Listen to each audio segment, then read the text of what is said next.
Hello everybody, so today we are going to look at some real life examples of functions and some story graphs. In many real life situations, we have both an independent and a dependent variable. So an independent variable is the variable that determines the output. So the values are going to be your x values or your input values. So the independent variable is what you plug in, and what you get out is going to be the dependent variable. The dependent variable is the variable which is determined by, or here's the key part, depends on the input. So these values are going to be your y values if you're looking at a graph, or your outputs of your function. So many real-life situations have both an independent and a dependent.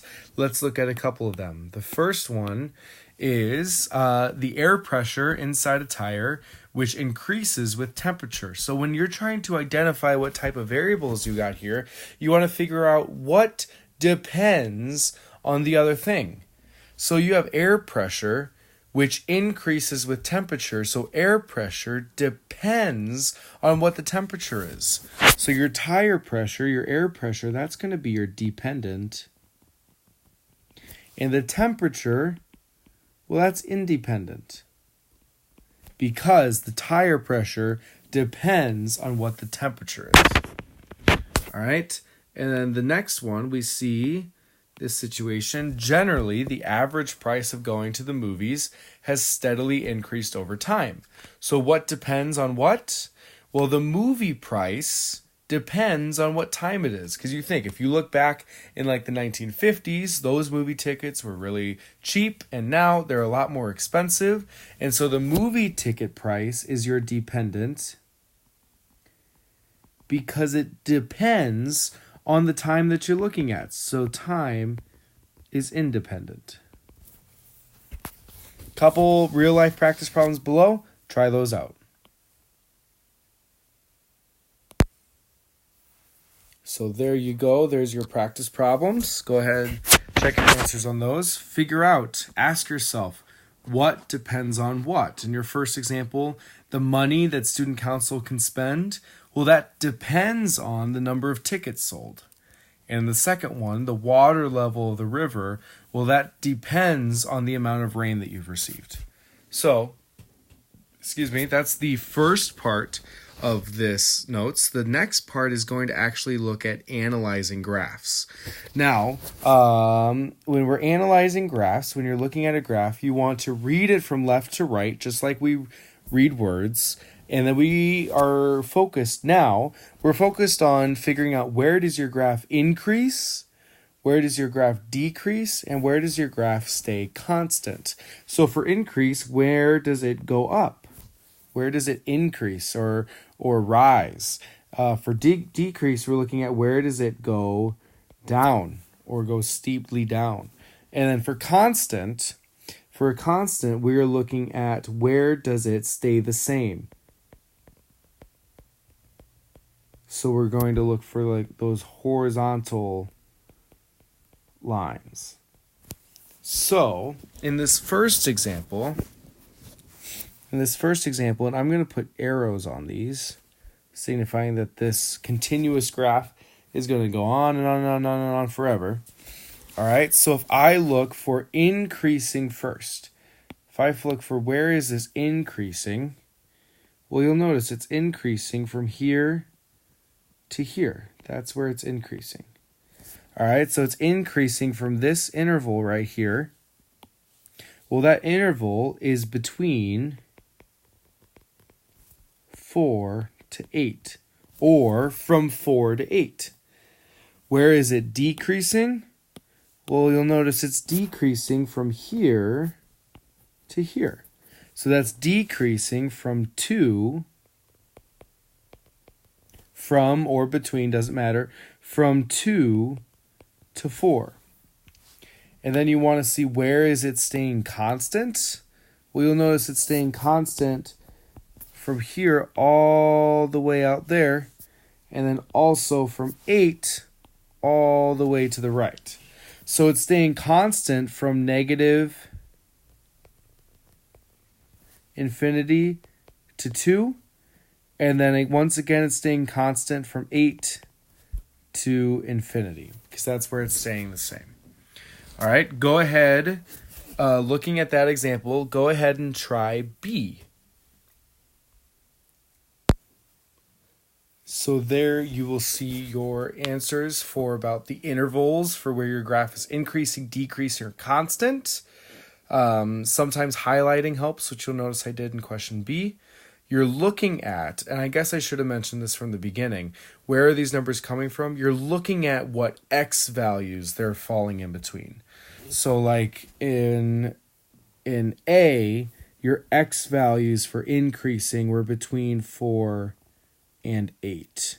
That's where it was increasing. All right, so that's where you figure out where those values come from. Let's see what's next.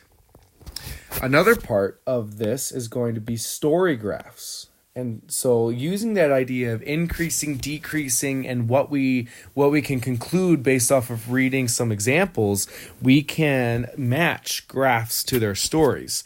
So, for example, we've got these 3 graphs here, and I want to choose the graph that best represents each situation. I have 3 different situations here.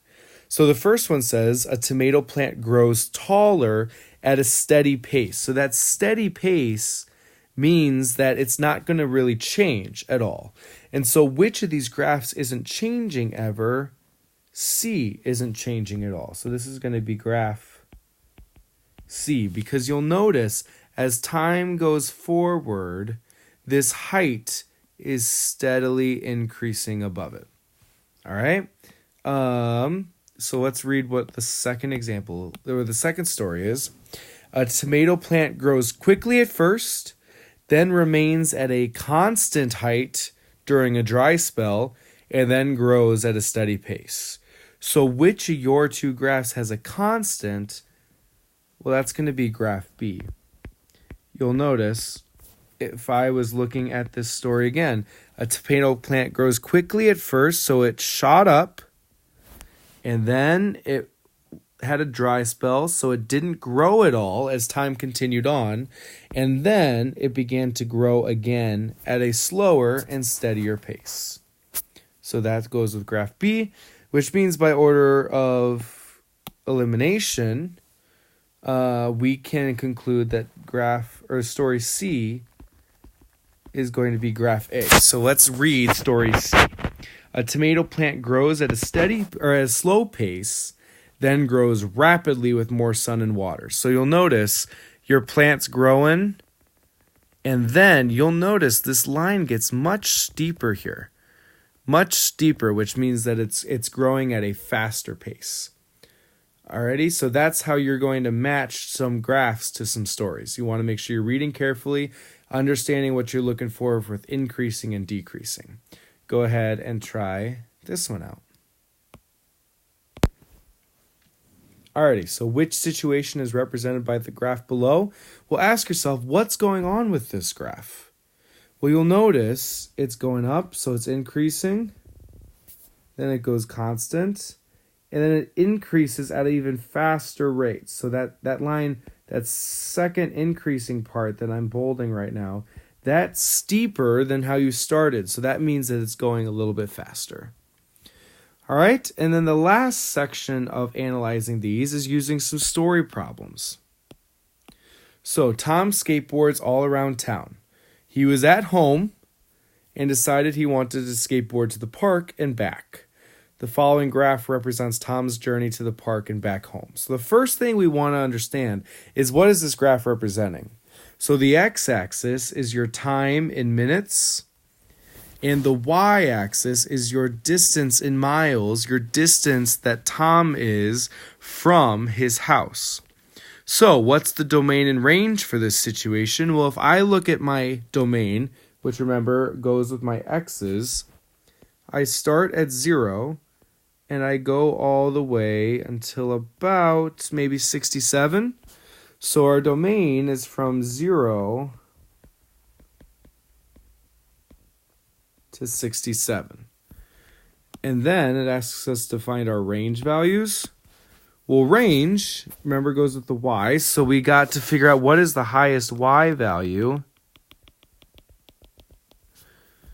So if our y values, this is going to go from 0 to about 3.5. Maybe a little above it. So I'm going to say 3.6.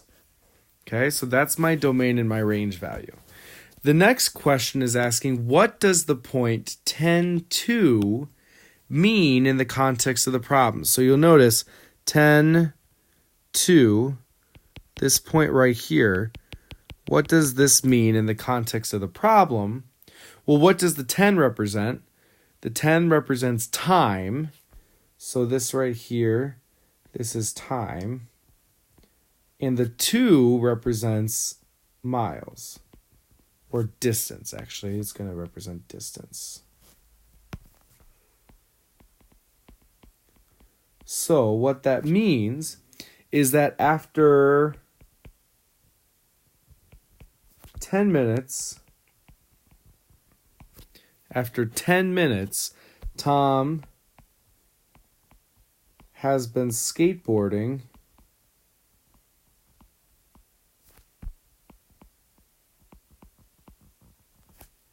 towards the park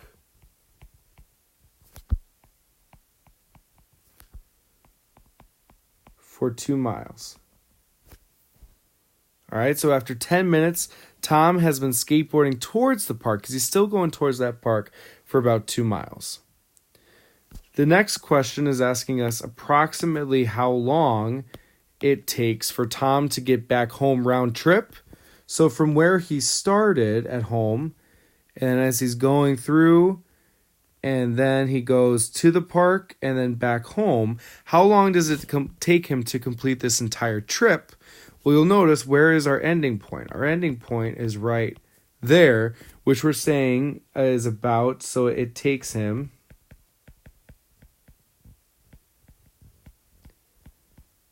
about 67 minutes to complete his trip. All right, and then the last thing is asking us to label on the graph where the park is. So the park is where his destination is at. So it's going to be the place that's furthest away from his home, because that's where he's traveling to. So if I'm looking at my graph, he's going out on a skateboard, and he starts to go at a slower rate.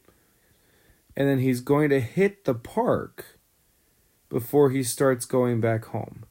So this point right here, this is going to be the park. So approximately how long does it take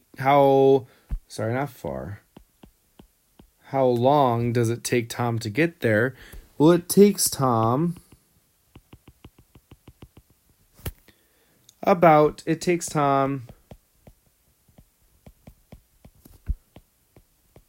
about 42 minutes to get to the park. Alrighty, so that is going to wrap up this part about real life examples with functions and story graphs and analyzing these graphs.